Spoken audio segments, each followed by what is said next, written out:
neng channel iki like, comment, and subscribe gratis. Nah ora percaya jajalan, yakin toh? Jajal sih, jajal, subscribe. Wih, ana Mas Freddy, dengerin dolan ya Mas. Apa ora mancing toh Mas? Mancing wae cimpling ya Mas. Besok tak tuku gurami nggonmu ya Mas ya. Sing gede-gede sekilo siji nak dibakar jan cocok. Walah, gampang nak masalah kuwi. Besok tak terkene nggonmu kasih Mas. Kancane wis lockdown kok isih ngedit wae to Mas. Cepet tuh batal sampeyan sang garap wae. Mbok leren barang. Kancane dumani kene ditumi. Alhamdulillah ki Mas. Sesuk bisa mangkat. Sesukane yo mangkat. Sesukane meneh malah double. Esuk karo bengi. Wah, jan leren tenan iki Mas. Apa ora kena lockdown to Mas? Nah, aku yo profesional Mas. Wayah mangkat yo mangkat. Yo nek sampean pengen melu sesuk teko rene gasik wae. Mangkat wae aku iki tekan poso full.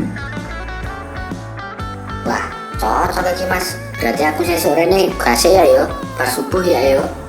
Kira-kira nggawa seragam apa iki? Sing ireng apa ngabang? Terus aku nggawa alat apa wae kira-kira sing dibutuhke? Walah, sak tangine wae.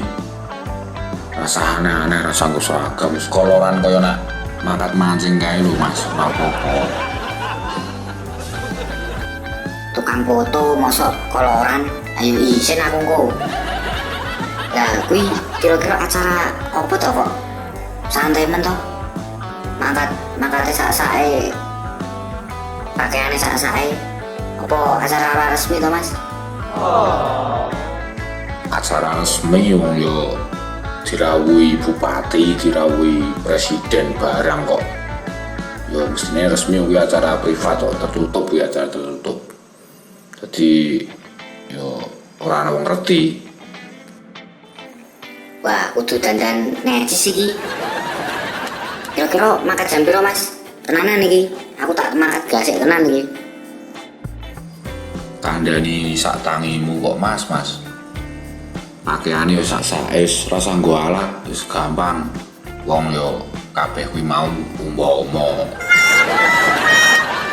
Lah kok iki jebul mau umpama to?